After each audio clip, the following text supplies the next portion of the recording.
ہمیں بلا باتیں کرنے سے کون روک سکتا ہے؟ تیرے دماغ میں کیا ہے میرے لیے سمجھنا مشکل ہے۔ کبھی کبھی تو مجھے جن ذات کی بجائے کوئی غبی قسم کا اعظم ذات معلوم ہوتا ہے۔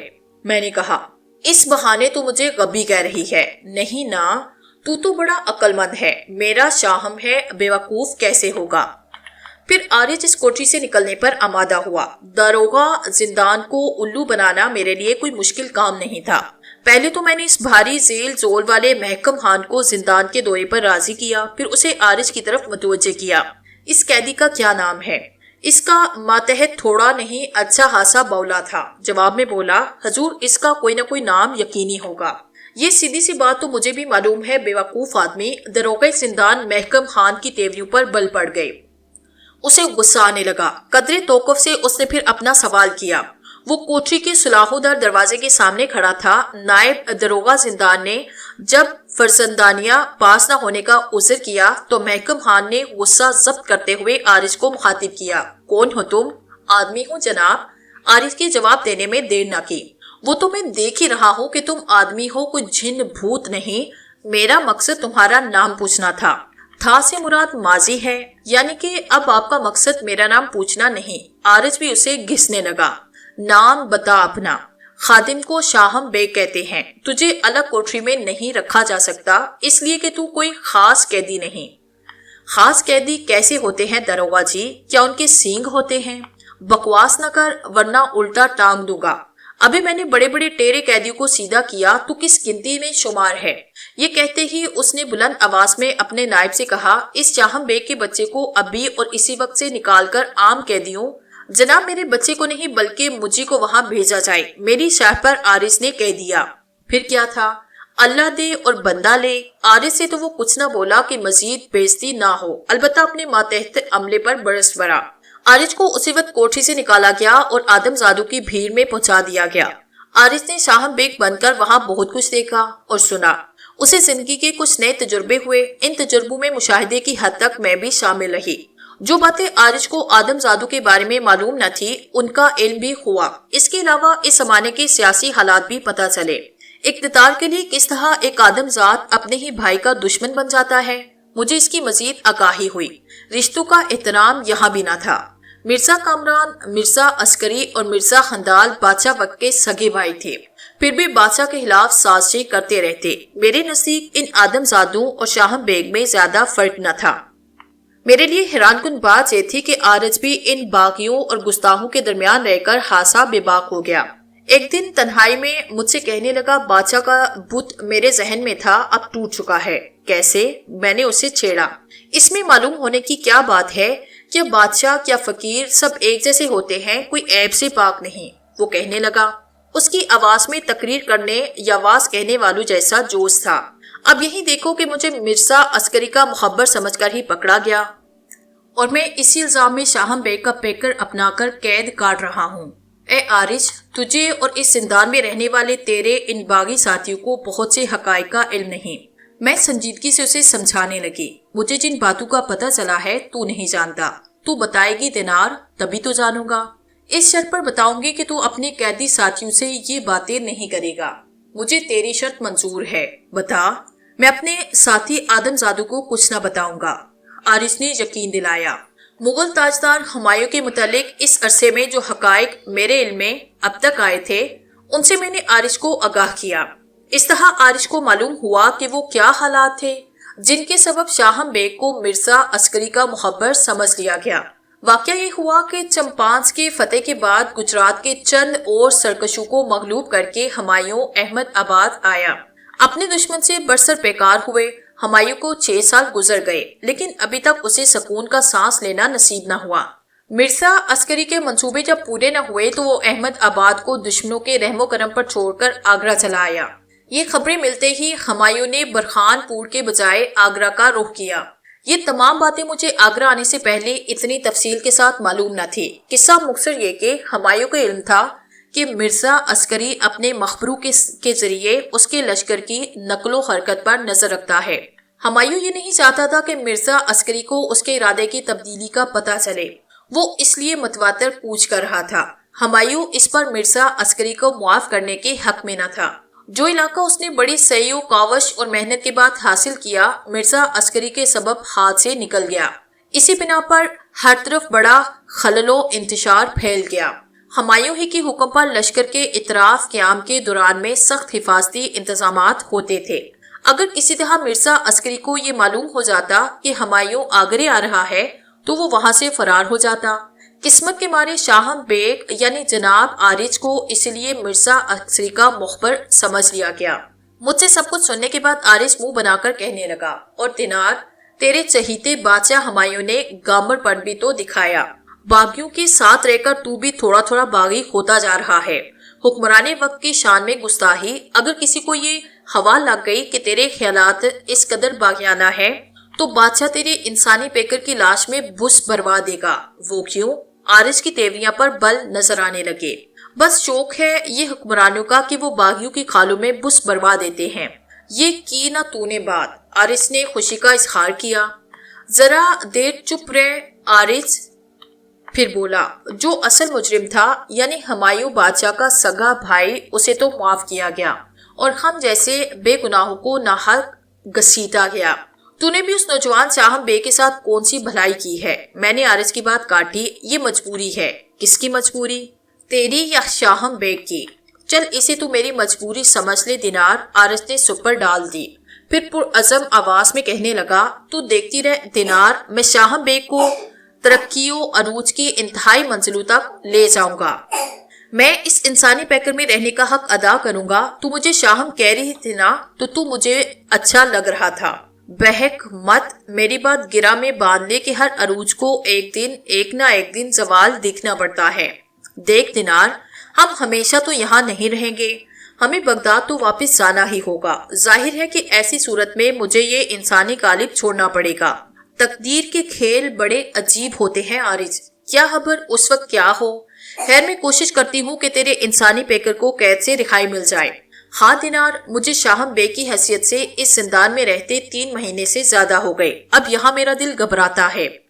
عارج، اس کا مطلب ہرگز یہ نہیں کہ تو اس قالب کو چھوڑ کر کہیں اور چمٹ جائے، یہ کچھ مناسب نہ ہوگا۔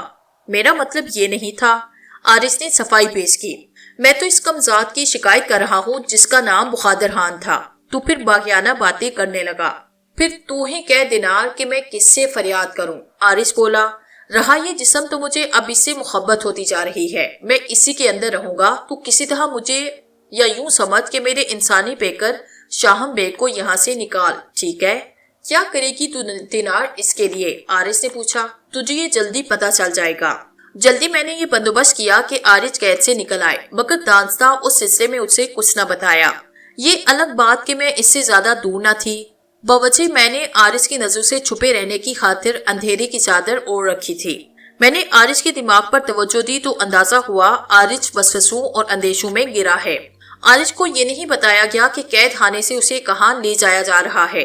قید خانے سے نکلنے کے باوجود وہ مسئلے سپاہیوں کے نرغے میں تھا۔ اس کی ہمت نہ ہوئی کہ سپاہیوں سے کچھ پوچھتا۔ عارج کے لیے آگرہ ایک نیا شہر تھا۔ بغداد اور آگرے میں صرف ایک قدر مشترک تھی۔ مقامات اور صدیوں کا فرق ہونے کے باوجود دونوں شہروں کی حیثیت دارالحکومت کی تھی۔ اس کے علاوہ یہ بھی کہ خلیفہ المہدی اور ہمایوں دونوں ہی مسلمان حکمران تھے۔ قید کے دوران میں عارج نے مجھ سے آگرہ شہر کے متعلق بہت سے قصے سنے۔ وہ شاہم بیگ کے انسانی پیکر میں رہا جبکہ میرا معاملہ مختلف تھا۔ میں سارے شہر میں منڈلاتی پھرتی رہتی۔ یہی وجہ تھی کہ عارج گھوڑے پر سوار ادھر ادھر نظر ڈالتا آگے بڑھتا رہا۔ اس کے ذہن میں بڑا تجسس تھا کہ دیکھو اب کیا گزرتی ہے۔ مختلف راستوں سے گزرتے ہوئے گھڑسوار عارج کو لیے ایک بڑی سی حویلی کے پھاٹک میں داخل ہوئے۔ حویلی کی شانشوں کو دیکھ کر عارج حیران رہ گیا۔ شام ہو چکی تھی اور حویلی میں فانوس روشن کیے جا رہے تھے۔ گھڑسوار اسے حویلی کے ایک حصے میں لے گئے۔ وہاں پہلے سے ہی زرق برق کپڑوں میں ملبوس خواصے اور خدمتگار کھڑے تھے۔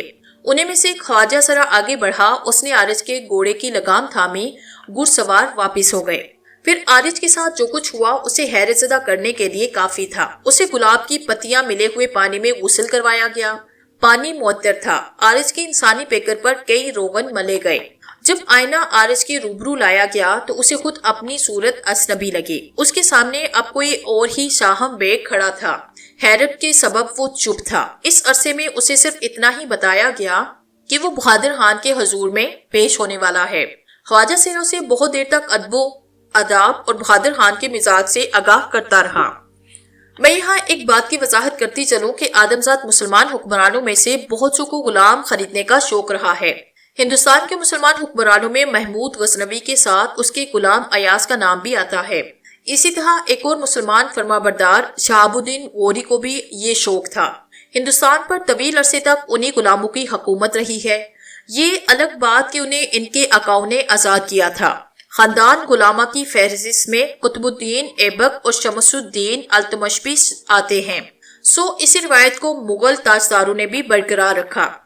مسلمان فرمانبرداروں سے خصت رکھنے والوں، انہیں بدنام کرنے والے متعصب یہودیوں اور عیسائیوں نے اس غلام پسندی کو مختلف نام دیے۔ فطرت جو ہر شے میں اپنا ظہور رکھتی ہے، اسے بدلنا ممکن نہیں۔ عارض اسی بنا پر پریشان تھا۔ شاہم بیگ کے جسم میں عارض نے پناہ تو لے رکھی تھی، مگر اس سے غیر ارادی حرکات سرزد ہوتی رہتی۔ اس وقت بھی شاہم بیگ کے کالم میں اس کا قلب زور زور سے دھڑک رہا تھا۔ عارض کو اس کے قلب و ذہن پر ایک حد تک کی تصرف حاصل تھا۔ حویلی کے اس حصے سے نکلتے ہی عارض کو مزید حیرت ہوئی۔ وہ سنگ مرمر کے بےداغ فرش پر چل رہا تھا۔ خواجہ سیرا کے ساتھ وہ ایک خواب کے سے عالم میں چلتا رہا اور چونکا اس وقت جب خواجہ سیرا نے اسے ٹونکا۔ ایک محرابی دروازے سے داخل ہوتے وقت اس کا پاؤں خریری پردے میں الجھ گیا۔ ہوش نہ کھو، آداب شروع ہو گئی ہے۔ خواجہ سیرا نے عارض کو شاہم بیگ سمجھ کر ڈانٹا۔ میں خاموشی سے تماشا دیکھتی اور اپنی ہنسی ضبط کرتی۔ عارض اتنا ہی خونق نظر آ رہا تھا۔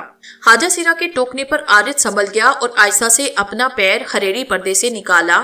فرش پر قالین بچھا تھا جس میں اس کے پاؤں دستے جا رہے تھے۔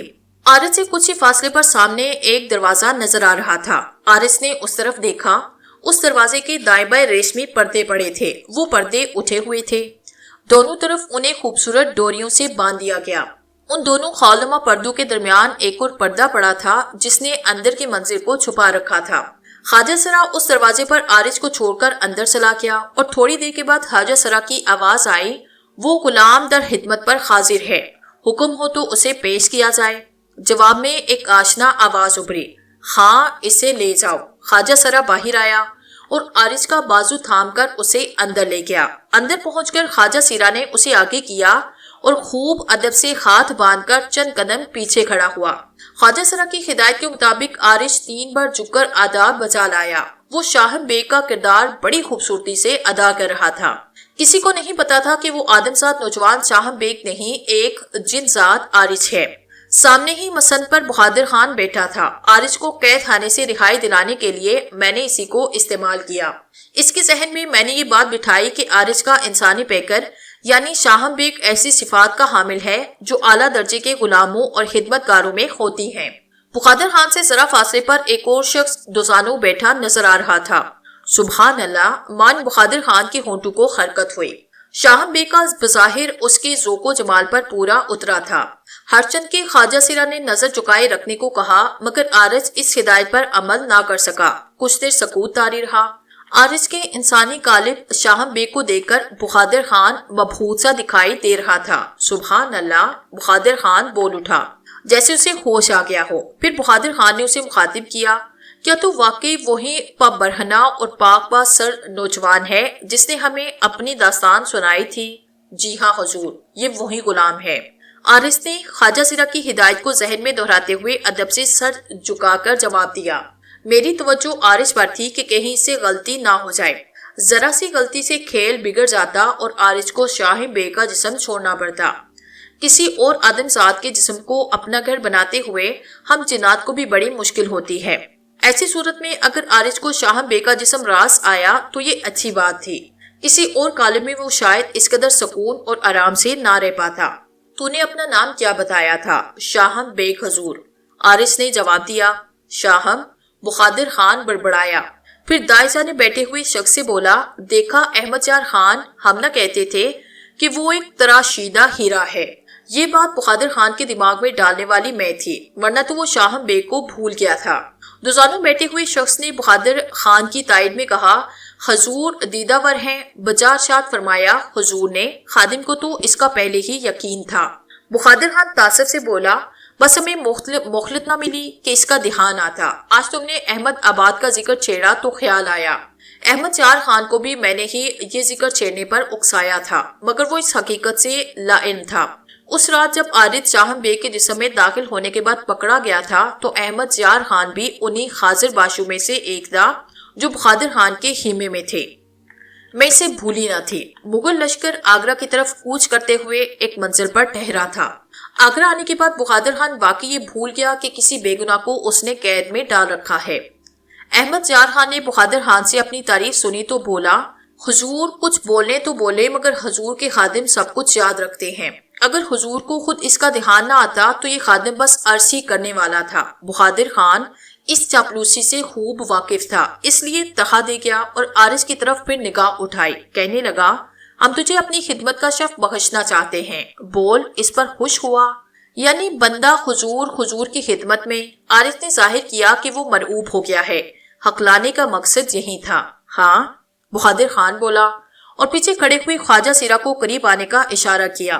جب خواجہ سیرا قریب پہنچ کر ادب سے جھکا تو بہادر خان نے دھیمی آواز میں کچھ ہدایت دی۔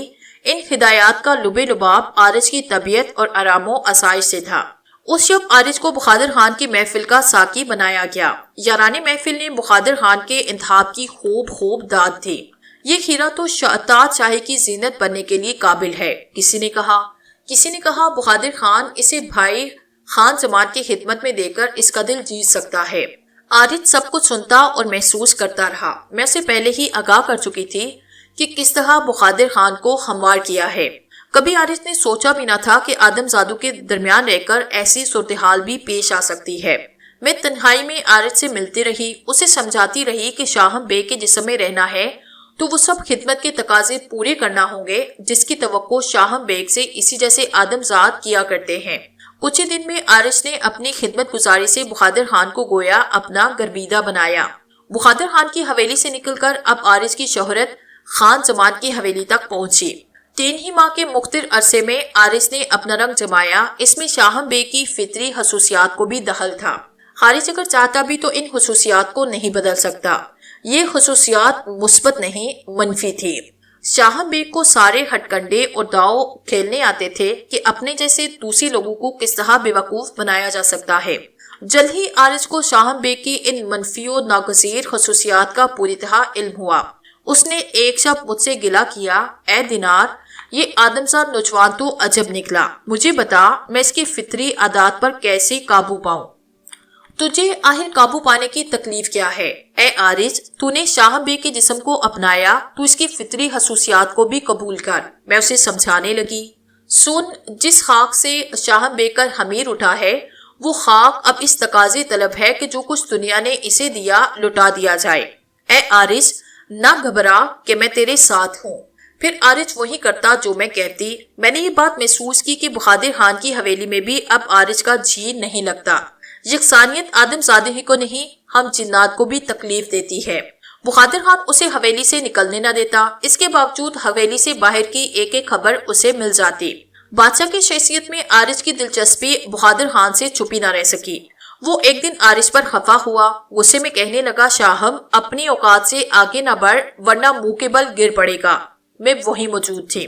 عارض کو میں نے زیر لب مسکراتے دیکھا، پھر اس نے پرسکون آواز میں کہا، حضور کو اس نمک خار کی طرف سے کسی نے ورگلایا ہے، ورنہ یہ در چھوڑ کر کہیں اور جانے سے حضور کا یہ غلام مر جانا بہتر سمجھتا ہے۔ بہادر خان کے چہرے کا تناؤ ختم ہوا اور وہ نرم لہجے میں بولا، تو پھر کیا بات ہے جو تو تب سبحانے کی جستجو میں رہتا ہے؟ کیا حضور تل سبحانے کے مزاج آشان نہیں؟ ہاں ہیں کیوں نہیں؟ ہم سے زیادہ تل سبحانی کا مزاج دان کون ہوگا؟ بہادر خان کا سینہ فخر سے پھول گیا، بولا، مگر تجھے اس سے کیا؟ اگر حضور کے غلام بھی اس سے آگاہ ہو تو حضور کی عزت میں 4 چاند لگیں گے۔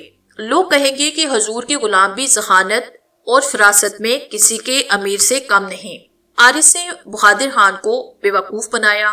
تو بڑا ہوشیار ہو گیا ہے صاحب، اور مجھے اس سے ڈر لگتا ہے۔ یہ کہہ کر بہادر خان اسے سمجھانے لگا کہ وہ ادھر ادھر کی باتوں پر کان نہ دھرا کرے۔ بہادر خان عارض کو اپنی داس میں سمجھا کر چلا گیا تو میں نے اپنے اوپر سے اندھیرے کی چادر اتاری۔ میں ظاہر ہو گئی تو عارض بولا، اے دینار، میں اب اس حویلی میں نہیں رہوں گا، بلکہ بہتر یہ ہے کہ میں بغداد لوٹ جاؤں۔ زیادہ سے زیادہ یہی تو ہوگا کہ وہ عفریت مجھے مار ڈالے گا تو مار ڈالے۔ ارے ارے، یہ تو کیا کہہ رہا ہے اے عارج؟ میں اس کی بات سن کر پریشان ہو گئی۔ ٹھیک تو کہہ رہا ہوں اے دینار، مجھے مر جانے دے۔ عارج کے لہجے میں اداسی تھی۔ اے عارج، مجھے بتا تو صحیح کہ آخر تجھے ہوا کیا ہے؟ میں نے پوچھا۔ ایسی زندگی کا بھلا کیا فائدہ جو تیرے بغیر گزرے؟ عارج نے سرد آنکھ بھری۔ میں تجھ سے جدا کب ہوں؟ میں نے بھی اسے غوطہ دیا۔ تیری انہی باتوں نے مجھے مار رکھا ہے۔ عارج کو عشق کا شدید دورہ پڑا تھا۔ ایسے عالم میں اداسی غالب آ ہی جاتی ہے۔ اس مسئلے کا مجھے ایک ہی حل سوجا جو میں نے عارج پہ ظاہر کیا۔ چند لمحوں کی خاموشی کے بعد اس نے کہا، مجھے منظور ہے، بتا بادشاہ وقت تک پہنچنے کی کیا صورت ہو سکتی ہے؟ مجھے لگتا ہے عارج کہ یہ تو نہیں، شاہم بیگ بول رہا ہے۔ مجھ میں اور شاہم بیگ میں فرق کیا ہے؟ عارج بولا۔ تو پھر سن کہ بادشاہ ہمایوں تک پہنچنے کی راہ کس طرح تو ہموار کر سکتا ہے۔ میں نے کہا، اس کے لیے تجھے پیر محمد کو سیڑھی بنانا ہوگا۔ عارج میری بات توجہ سے سننے لگا۔ اسی رات میری ایما پر عارج احمد یار سے ملا، جو دراصل بہادر خان کے مخالف گروہ کا آدمی تھا۔ بڑی مشکل سے عارج نے احمد یار کو رام کیا۔ وہ بڑا گھاگ، عیار اور منافق آدمزاد تھا۔ بڑی مشکل سے عارج نے احمد یار کو رام کر لیا۔ بہادر خان اور سپہ سالار خان زمان دونوں بھائی بادشاہ ہمایوں کی وزیر بیرم خان کے گروہ میں شامل ہوتے تھے۔ پیر محمد بیرم خان کی مخالف گروہ کا سرگنا سمجھا جاتا۔ امیروں کے دونوں ہی گروہ میں ایسے افراد تھے جنہوں نے ہمایوں کے لیے بڑی قربانیاں دی۔ ہمایوں کی مزاج کی تیزی اور سختی کو کم کرنے کی غرض سے اور خود اپنے مفادات کی تکمیل کے لیے بعض بدحاسوں نے اسے افیون کھانے کی صلاح دی۔ رفتہ رفتہ وہ افیون کا عادی ہوا۔ افیون کی پنک میں اس کی زیادہ تر اوقات تنہائی میں گزرنے لگے۔ یہ آدمزاد بھی خوب ہیں کہ اپنے ہی محسنوں کو اذیت پہنچانے اور ان کی مخالفت کرتے ہوئے انہیں ذرا شرم نہیں آتی۔ دکن کا وہ بوڑھا عالم جلا وطن ہو کر بھٹکتا بھٹکتا تا خان خانہ بیرن خان کی خدمت میں آیا اور کتب خانے کا داروغہ مقرر ہوا۔ خان خانہ ہی کے ذریعے دربار میں اسے امارت کا منصب مل گیا۔ اب وہی ملا خان خانہ کے خلاف تھا۔ وہ اپنے محسن کے مخالفوں کا خم پیالہ، خم نوالا بنا ہوا تھا۔ وہ نہ صرف خان خانہ کے خلاف بادشاہ کے کان بھرتا رہتا بلکہ اس کے حلیفوں کو بھی نیچا دکھانے کا کوئی موقع نہ چھوڑتا۔ ملا پیر محمد کے اشارے پر احمد یار خان شاہم بیگ کو جان کر پرچار رہا تھا۔ جب اس نے عارج کی مرضی بھی پائی تو معاملہ گویا آسان ہوا۔ پھر بھی اس نے بڑے صبر اور احتیاط سے کام لیا، کہیں بہادر خان اس کی طرف سے بدک نہ جائے۔ ایک شب وہ شاہم بیگ کو حویلی کے عقبی دروازے سے نکال لے گیا اور ملا پیر محمد کی خدمت میں حاضر کیا۔ اسے خبر نہ تھی کہ جسے وہ شاہم بیگ سمجھ بیٹھا ہے وہ ایک جن ہے، عارج جس کا نام۔ عالموں سے ہم جنات بھاگتے ہیں، لیکن انہی علماء سے جو باعمل ہوں، جن کے دل میں کوئی کھوٹ نہ ہو اور جو اپنے محسنوں کو دھوکہ نہ دے۔ ملا پیر محمد ان صفات کا حامل نہ تھا، مجھے اس لیے اس سے کوئی خوف نہ تھا۔ ان عالموں کے علاوہ عاملوں یعنی کوئی عمل پڑھنے کا عمل بالکل الگ ہے۔ یہ فریبی، جھوٹے اور دغاباز بھی ہو سکتے ہیں۔ اس کی ایک مثال البصرہ شہر کا حضرت جی ہے۔ ذکر تھا ملا پیر محمد کا، جو جعلی ہونے کے باوجود بڑا کایا بالغ تھا۔ اس کی عمر مشکل سے 60 سال تھی۔ بالغ ہندی زبان میں بچے کو اور کایا چلاک کو کہتے ہیں۔ ہم جنات کے نزدیک 100 سال تک کی عمر کے آدمزاد اسی بنا پر بالغ ہی کہلاتے ہیں۔ سو اس چلاک بچے ملا پیر محمد کو عارج کو دیکھ کر اپنی دستار درست کی، بولا، بہت خوب۔ خادم اپنی جان پر کھیل کر اسے بہادر خان کی حویلی سے نکال کر لایا۔ احمد یار خان نے اپنی کارکردگی کی داد چاہی۔ پیر محمد مسکرایا۔ احمد خان نے سر جھکایا۔ حضور کی نظر کرم ہی خادم کی محنت کا صلہ ہے۔ ملا پیر محمد اس کی بات سنی انسنی کر کے بولا، تم نے اس کے متعلق جو کچھ کہا تھا احمد یار خان، ہم نے آنکھوں سے دیکھ لیا۔ عارج اب تک خاموش کرا ہوا تھا۔ کچھ دیر کے بعد بولا، یہ غلام بھی بارگاہ عزت مآب میں کچھ عرض کرنے کی اجازت کا طلبگار ہے۔ ملا پیر محمد نے رعونت سے کہا، اجازت ہے۔ عارج سنبھلا اور احتیاط سے بولا، یہ غلام بھی واپس جانے کا آرزومند نہیں بلکہ حضور کے در کی گدائی کا طالب ہے۔ یہ فکرہ سن کر ملا پیر محمد نے عارج کی انسانی غالب شاہم بیگ کو غور سے سنا۔ اس وقت عارج پر شاہم بیگ کی منفری فطرت غالب تھی۔ ایک بے ضمیر کی نگاہیں دوسرے بے ضمیر سے ملی۔ کچھ دیر کے بعد ملا پیر محمد نے شاہم بیگ کو مخاطب کیا، ہم تمہاری لیاقت اور سوجھ بوجھ سے بڑے خوش ہوئے۔ میری توجہ پوری آرز پر تھی جسے شاہم بیگ کی منفی عادات نے مغلوب کر رکھا تھا۔ شاہم بیگ کے اندر ایک بیکار جاری تھی۔ اگر آرز کو اسی کالم میں نہ رہنا ہوتا تو شاہم بیگ کے سارے کس بل میں چند لمحوں میں نکال دیتے۔ ملا پیر محمد کی بات کے جواب میں آرز نے انتہائی لجاجت اور خاکساری سے اپنی فرما برداری کا اظہار کیا۔ آج تک اس سے ایسی باتیں بہادر خان نے کبھی نہ کی تھی۔ یہ بوڑھا گدھ بہادر خان سے قطعی مختلف تھا۔ آرز کے اظہار فرما برداری کے بعد ملا پیر محمد بولا، ہمیں بہادر خان جیسا نہ سمجھنا۔ آرز واقعی بوڑھے کی بات تک پہنچ گیا۔ اس نے پہلے ہی اندازہ لگایا کہ ملا پیر محمد زاہد خشک ہے۔ وہ شب آرز نے ملا پیر محمد کی حویلی میں گزاری، پھر صبح ہوتے ہی اس کا خواب پورا ہو گیا۔ میں نے اس رات آرز کو ہمایوں کے بارے میں بہت سی نئی باتیں بتائی، اس لیے وہ بہت خوش تھا۔ ہمایوں کو ستاروں کے علم سے بڑا گہرا شغف تھا اور یہ بات اب آرز کو معلوم تھی۔ ہفتے کے 7 دن ہمایوں اس کے امراء اور خاص متعلقین اسی رنگ کا لباس پہنتے جو رنگ اس دن سے منسوب ہونے والے ستارے کا ہوتا۔ ملا پیر محمد نے آرز کی ذہانت کا اعتراف کرنے میں بخل سے کام نہ لیا، مگر اس اعتراف کا بھی ایک الگ انداز تھا۔ اے شاہم بیگ، ملا محمد آرز سے مخاطب ہوا، تو وہ فتنہ ہے جس سے زل سبحانے کا بچنا بھی محال ہے۔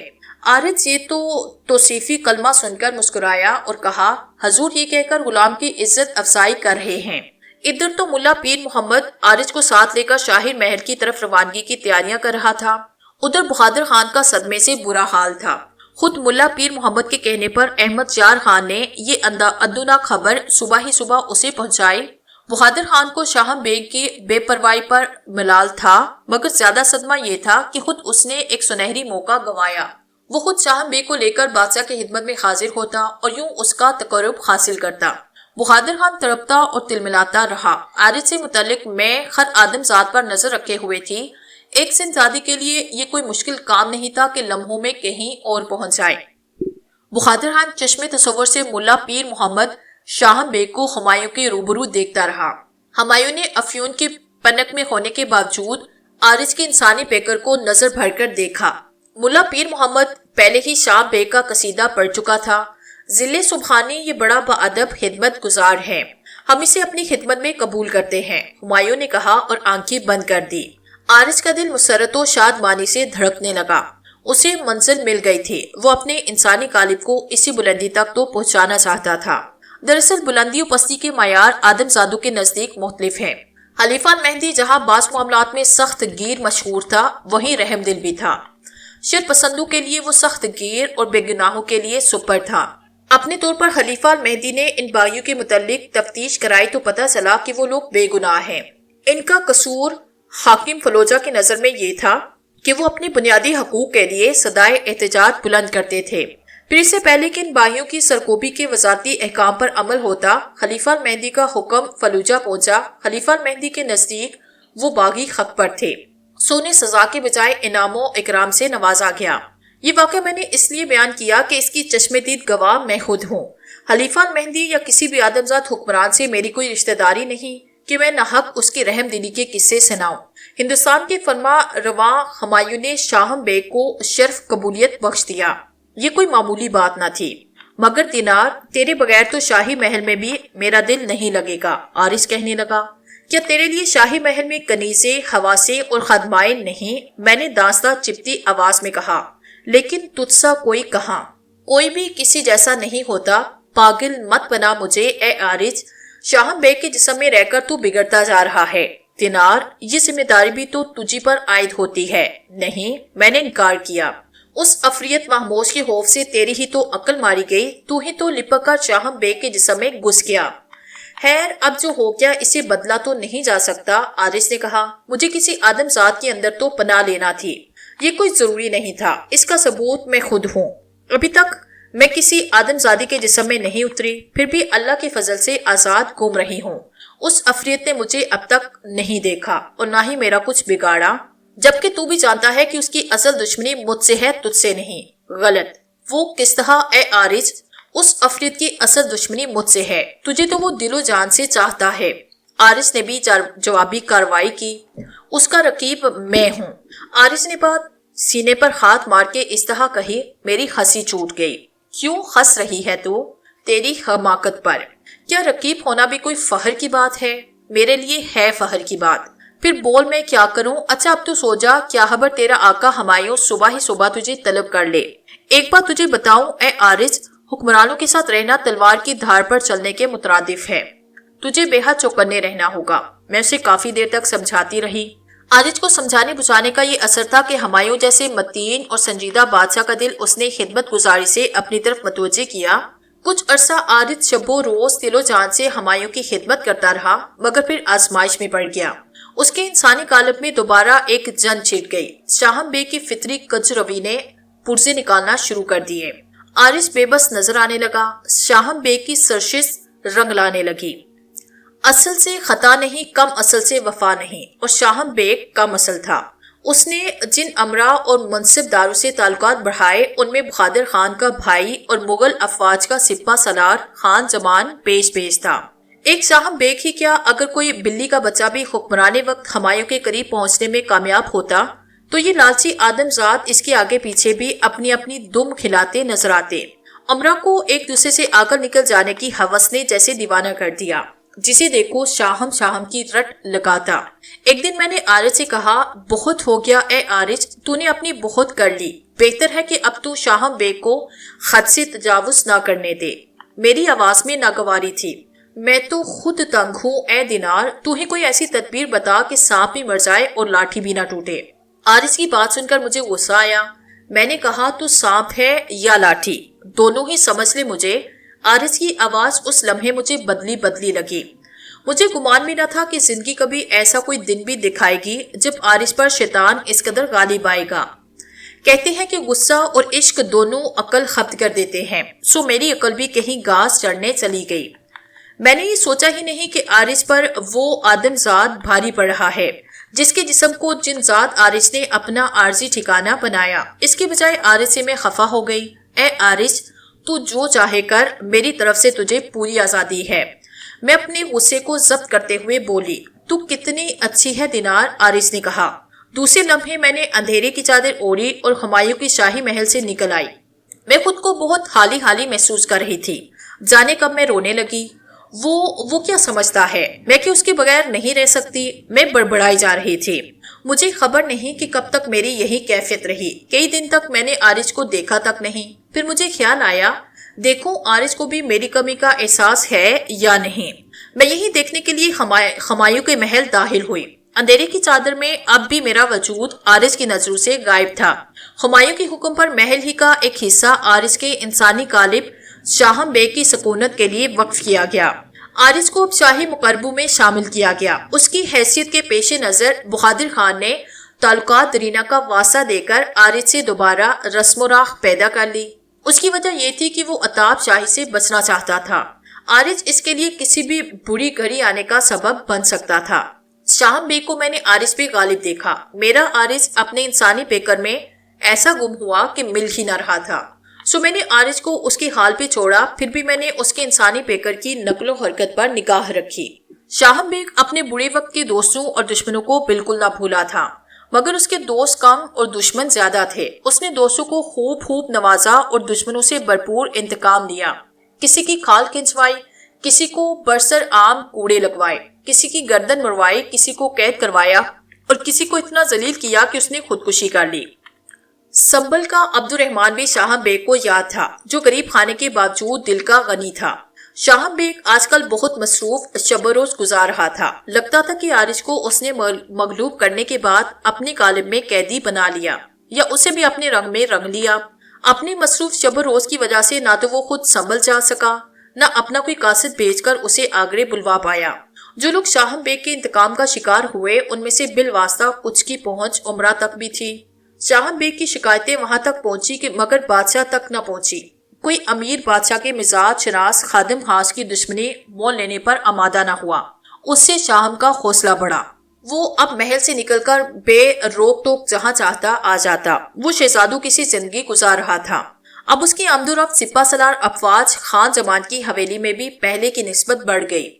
خان زمان کا خیال تھا کہ بادشاہ ہمایوں تک کوئی بات پہنچانے یا خود پہنچنے کے لیے شاہم بیگ سے زیادہ کوئی اور مؤثر راستہ نہیں۔ شاہم کی آمد کا بڑا سبب خان زمان کی ایک حسین کنیز دل آرام تھی۔ دل آرام نہایت خوبصورت اور نوجوان کنیز تھی۔ اب تک شاہم بیگ صرف 2-3 بار اس کی جھلک دیکھ پایا۔ اس حسین اور نازک اندام کنیز پر شاہم بیگ کا دل آ گیا تھا۔ یہ ایسا معاملہ تھا جو مجھ سے برداشت نہ ہوا۔ آدم زادیاں بھی اپنی محبت میں کسی کو حصے دار بنانے پر آمادہ نہیں ہوتی۔ میں نے بہرحال ایک فیصلہ کیا، جبکہ یہ مشکل فیصلہ تھا۔ ہرچند کے عادت سے میں انتہائی خفا تھی، مگر یہ کس طرح گوارا کرتی کہ کوئی آدم زادی اسے اچک لے جائے اور میں جن زادی ہونے کے باوجود دل ملائی رہ جاؤں۔ میں نے سوچا کچھ بھی صحیح عارض تھا تو اسی انسانی کالم میں جسے دوسرے آدم زاد بادشاہ ہمایوں کا خاص خادم شاہم بیگ سمجھتے۔ ایک دن شاہم بیگ موقع پا کر ایسے وقت خان زمان کی حویلی میں گیا کہ خان زمان وہاں نہ ہو۔ خان زمان اس وقت بادشاہ کے پاس تھا، وہاں سے اس کی واپسی کا جلد امکان نہ تھا۔ میں سب کچھ معلوم کر چکی تھی۔ شاہم بیگ بھی باخبر تھا۔ خان زمان کے علاوہ دیگر امراء کو بھی بادشاہ نے طلب کیا۔ جنید پرلاس کے انتقال کی اطلاع ہمایوں کو آج ہی ملی تھی۔ وہ شرقی علاقے کے بندوبست پر مامور تھا۔ اس نے پٹھانوں کی ایسی سرکوبی کی تھی کہ اس کے ہوتے کسی پٹھان کو سر اٹھانے کی ہمت نہ تھی۔ ہمایوں کو خادم خاص ہونے کی وجہ سے شاہم بیگ تمام ملکی حالات سے واقف رہنے لگا۔ اسے ایک ایک پل کی خبر تھی کہ ہمایوں کب اور کیوں کسی امیر سے ملا اور کب وہ کیا قدم اٹھانے والا ہے۔ شاہم بیگ کو خبر نہ تھی کہ وہ مست ناز اشو ادادا کے 1000 پیکا لیے ایسے ہی موقع کی منتظر تھی۔ یہی وہ لمحہ تھا کہ جب میں دل آرام کے جسم میں اتری۔ اول توقع کے مطابق مجھے گھٹن محسوس ہوئی، مگر جلد ہی مجھے قرار آیا۔ اس کا سبب یہی تھا کہ دل آرام کا جسم بڑا لطیف تھا۔ طویل عرصے کے بعد عارض اور میں ایک دوسرے کے مقابل کھڑے تھے، مگر اس طرح جیسے دو اجنبی ہوں۔ آشنائی کی خوشبو اجنبیت کے قرب کو ختم کر دیتی ہے، لیکن اسی وقت جب دونوں طرف شعلہ عشق لپک رہا ہو۔ عشق میں دوری نہیں ہوتی، مگر اب ہمارے درمیان شاہم بیگ اور دل آرام کے انسانی قالب تھے۔ شاہم بیگ کی آمد کے بارے میں جب مجھے خبر ہوئی تو میں نشست گاہ کی چلمن سے لگ کر کھڑی ہو گئی۔ نہ صاف چھپتی تھی نہ سامنے آتی تھی۔ باریک چلمن کے پیچھے ایک شعلہ سا فروزہ تھا۔ شاہم بیگ نے چلمن پر نگاہ جمائی۔ وہ دیوانوں کی طرح یکٹک ایک ہی طرف دیکھے جا رہا تھا۔ پھر میں ہی عارض سے دل آرام بن کر مخاطب ہوئی۔ عارض نے جو آواز سنی وہ میری نہیں، دل آرام کی ہی تھی۔ اسے گمان بھی نہیں ہو سکتا تھا کہ دل آرام کے بدن میں آرام کر رہی ہوں۔ حضور، عزت و آپ عالی مرتبت خان زمان اس وقت حویلی میں تشریف نہیں رکھتے، میں نے نرم آواز میں کہا۔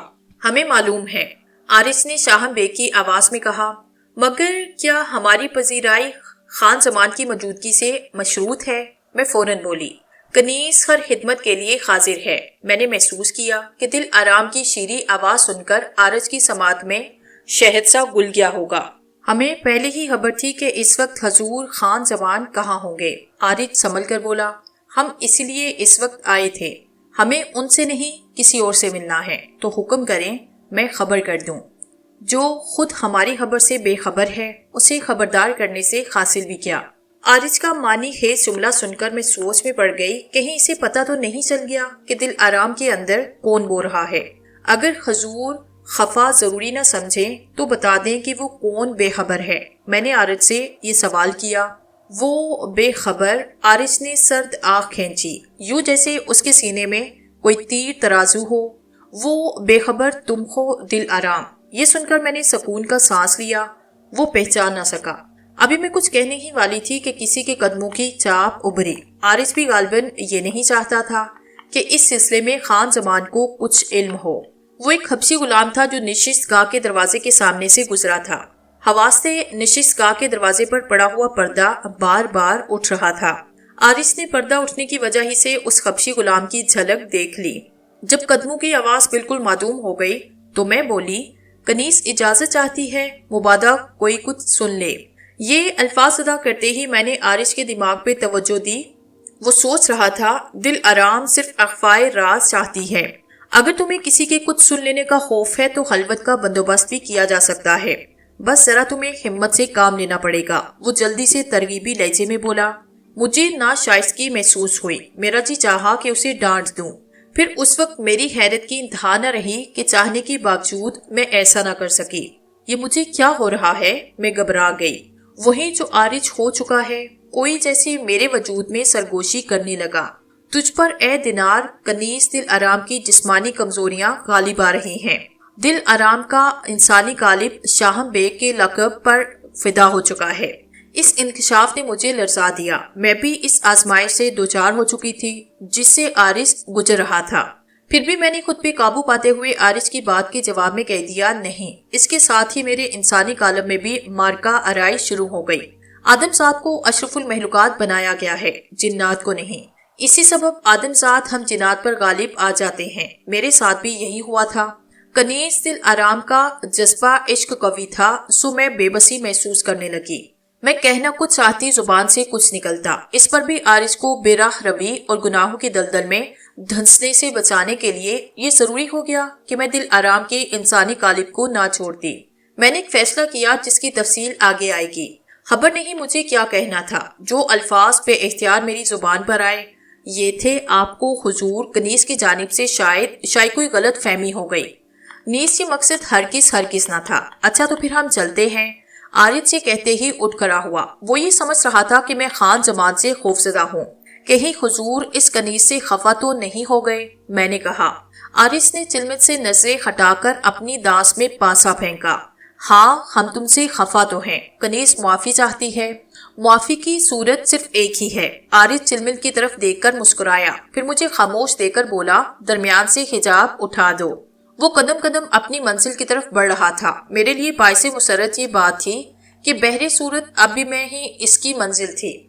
ہاں، ایک آدم ذات کنیز دل آرام کی صورت ہی میں سے ہی۔ عارج کو بھٹکنے سے بچانے کا یہی ایک راستہ تھا کہ میں دل آرام کے قالب میں رہ کر اسے الجھائے رکھوں۔ واقعہ دراصل یہ ہوا تھا کہ عارج اور میں انسانی قالبوں کے جیسے اسیر ہو کر رہ گئے تھے۔ ایک افریت سے زندگی محفوظ رکھنے کے لیے ہم نے ان انسانی قالبوں میں روپوشی اختیار کر لی تھی، ورنہ ان سے باہر نکل آنا ہمارے لیے دشوار نہ تھا۔ یوں گویا ہم حالات کے جبر کا شکار تھے۔ ان انسانی قالبوں کی منفی صفات و عادات کو بھی ہمیں برداشت کرنا پڑ رہا تھا۔ عارج کی ترکیب کے باوجود میں بے حس و حرکت چلمن سے لگی کھڑی رہی تو اس کی ہمت اور بڑھی۔ وہ تیز قدمی سے آگے بڑھا اور چلمن اٹھا دی۔ یہ آپ حضور، میں ہکلا کے رہ گئی۔ عارج اب میرے بہت قریب تھا۔ میں تو اس کے وجود کی خوشبو محسوس کر رہی تھی، لیکن طویل عرصے تک شاہم بیگ کے انسانی قالب میں رہنے کے بعد عارج اس کا اہل بھی نہیں رہا تھا کہ میرے وجود کی خوشبو کو پہچانے۔ کوئی دیوانہ یا محبوب المحب اس شخص رشتے میں کسی کا کچھ بھی لگتا ہو، مگر اسی توقع رکھنا کہ وہ اپنی بیوی یا بیٹی کو پہچانے زیادتی ہے۔ ایسے لوگ قابل نفرت نہیں، قابل رحم ہوتے ہیں۔ میں اس پر ندامت محسوس کرنے لگی کہ عارج سے خفا ہو گئی تھی۔ اس وقت عارج میرے سامنے ایک آدم ذات کنیز دل آرام کا عاشق بنا کھڑا تھا۔ میری پلکیں جھکی ہوئی تھی۔ تم دل آرام واقعی قرار دل و جان ہو۔ عارج کی آواز جذبات سے بوجھل تھی۔ کاش تم ہمارے لیے ہوتی۔ اب میں اسے کیا بتاتی کہ اسی کے لیے تھی۔ وہ مجھے دل آرام کہہ رہا تھا۔ جان خان زمان یقیناً تمہارے قابل نہیں۔ اگر میں نے عارج کو اپنے انداز و اعتبار سے یہ یقین نہ دلایا ہوتا کہ اس پر ریجھ گئی ہوں تو تنہائی کے باوجود وہ یہ بات نہ کہتا۔ میں نے عارج کی بات کے رد عمل میں خود کو خوفزدہ ہی ظاہر کیا۔ میں ادھر ادھر دیکھنے لگی جبکہ اب وہاں کوئی نہ تھا۔ کیا بات ہے؟ تم بڑی خراساں نظر آ رہی ہو۔ عارج میرے چہرے پر نظر جمائے ہوئے بولا، ذرا نگاہ تو اٹھاؤ، ایک بار ہی صحیح، ہم تمہیں جی بھر کے تو دیکھ لیں کہ پھر کبھی یہ موقع نصیب نہ ہو۔ یہ کہتے ہی عارج کا ہاتھ آگے بڑھا۔ وہ میرا ہاتھ تھامنا چاہتا تھا۔ میں تیزی سے پیچھے ہٹی اور دانسا لرزیدہ آواز میں بولی، کوئی کسی بھی لمحے یہاں آ سکتا ہے۔ خدا کے لیے آپ کنیز کا اتنا سخت امتحان مت لیں۔ عارج نے چلمٹ چھوڑی اور کہا، دل آرام، ہم اپنے دل سے مجبور ہو گئے تھے اور یہ ہماری عمر کا تقاضا بھی ہے۔ ہم نے پہلی بار اپنے اندر کسی کے لیے اتنی شدت محسوس کی تھی، اس لیے ہوش کھو بیٹھے۔ تاب نظارہ ہوئی تو ہم بھی کوئی موقع نکال کر آئیں گے۔ خدا حافظ اے قرار شاہم۔ پھر وہ دروازے کی طرف بڑھا۔ میں نے بھی جواب میں اسے خدا حافظ کہا۔ عارج نے آواز سنی تو مڑ کر دیکھا۔ میں جان بوجھ کر چلمن کا پردہ اٹھائے کھڑی تھی۔ ہماری نگاہیں ملی، مگر ان میں فرق تھا۔ ایک نگاہ خوس تھی اور دوسری نگاہ عشق۔ میں تو اس کی نظریں پہچان گئی، مگر وہ نہ جان سکا کہ اسے اس محبت سے پکارنے والا کون ہے۔ پھر میں نے چلمن گرائی اور عارج نشست گاہ سے نکل گیا۔ میں کنیز دل آرام کے قالب سے نکل آئی۔ اب مجھے ہر وقت عارض پر نظر رکھنا تھی۔ دیوانہ دیوانہ ہی ہوتا ہے اور لا علمی میں اپنی جان بھی دے سکتا ہے، اپنے سینے میں خود اپنے ہاتھوں سے خنجر بھی اتار سکتا ہے۔ میری ذمہ داری اب پہلے کی نسبت بڑھ گئی تھی۔ میں خان زمان کی حویلی سے دل آرام کا قالب چھوڑ کر شاہی محل میں پہنچ گئی۔ عارض وہیں گیا تھا۔ اسے میں نے محل کے اسی حصے میں دیکھا جو اس کے لیے محسوس تھا۔ عارض نے اپنے ایک خدمت کار کو طلب کر کے پوچھا عمرہ کا اجلاس ختم ہوا یا نہیں۔ اس کے خادم نے آ کر کچھ ہی دیر میں اطلاع دی اجلاس ابھی ختم ہوا اور حضور۔ پھر خادم نے جو کچھ بتایا اسے سن کر عارض کے چہرے کا رنگ بدل گیا۔ ملا پیر محمد، وہ بڑبڑایا، مگر کیوں؟ وہ بوڑھا گھاک مجھ سے کیوں ملنا چاہتا ہے؟ یہ وہی ملا پیر محمد تھا جس نے عارض کو شاہی محل تک پہنچایا۔ مجھے ملا پیر محمد کے وہ الفاظ یاد تھے جو اس نے کبھی عارض سے کہے تھے، جو بلندی تک پہنچاتا ہے بلندی سے گرا بھی سکتا ہے۔ اسی شب عارض کو ملا پیر محمد سے ملنا تھا۔ خادم نے یہی اطلاع دی تھی۔ یہ ملاقات بعد نماز عشاء ملا پیر محمد کی حویلی میں ہوئی تھی۔ یہ شام کا وقت تھا۔ عارض نے جب سے شاہم بیگ کا انسانی قالب اپنایا اور اس کی آمد شاہی محل میں ہوئی، وہ غروب آفتاب کے بعد طلوع جام کا عادی ہو چکا تھا۔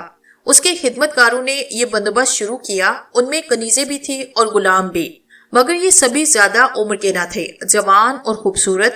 بادشاہ نے اسے بڑی مراعات دے رکھی تھی۔ وہ امرا سے زیادہ عیش و عشرت کی زندگی بسر کر رہا تھا، اور صرف اس بنا پر کہ بادشاہ کا خادم خاص اور مزاج داں تھا۔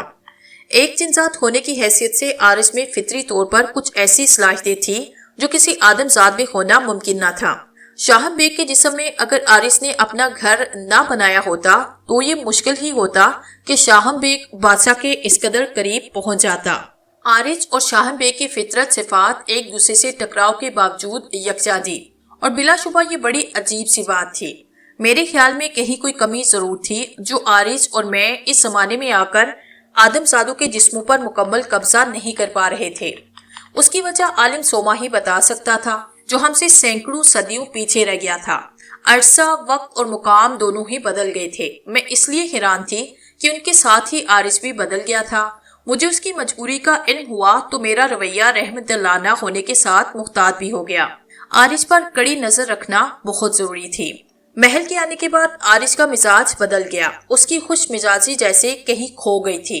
ممکن ہے یہ بد مزاجی حالات کا تقاضا اور شاہم بیگ کی منفی صفات کا اثر ہو۔ بادشاہ سے قربت کے سبب وہ کسی کو خاطر میں نہ لاتا۔ ہاں، پیر محمد سے اب بھی نظر بچا جاتا۔ اس بوڑھے گاگ آدم زاد نے عارض سے پہلی ملاقات میں جو کچھ کہا تھا میں بھولی نہ تھی۔ پیر محمد کے علاوہ خان زمان پیر خان کے سامنے بھی وہ زیادہ نہ پڑتا، کیونکہ خود بادشاہ ہمایوں بیرم خان کی بڑی قدر کرتا۔ ملا پیر محمد اور خان خانہ کے سوا وہ اور کسی سے نہ منہ لگاتا۔ سپہ سالار خان زمان سے مراسم کے بعد عارض اور بھی شیر ہوا۔ خان زمان بھی بیرم خان ہی کا پروردہ تھا۔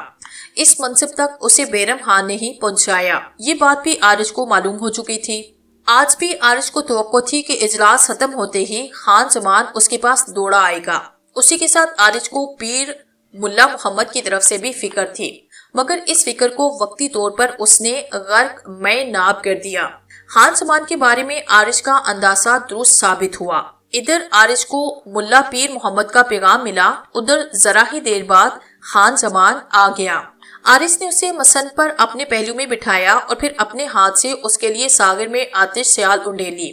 اس وقت خان زمان کے چہرے پر تردد فکر کے آثار تھے۔ عارض تار گیا کہ عمرہ کے اجلاس میں کوئی ایسی بات ضرور ہے جو خان زمان کے لیے فکر مندی کا سبب ہے۔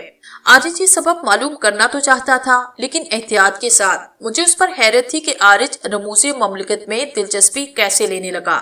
عارض مجھ سے کہتا، اے دینار، ہم جن زادوں کو اس سے کیا کہ آدم زادوں کا حلیفہ کون ہے اور کسی حلیفہ یا مسلمانوں کا حکمران ہونا چاہیے، مگر عراق سے ہندوستان آ کر اس کا رویہ بدل گیا۔ اس کی وجہ میں جان چکی تھی۔ یہ سب عارض کے انسانی پیکر شاہم بیگ کی عادات و اعتبار اور فطرت کا اثر تھا۔ اب عارض اس قدر چالاک ہوشیار ہو گیا کہ رموز مملکت میں اپنی دلچسپی کو کسی پر ظاہر نہ ہونے دیتا۔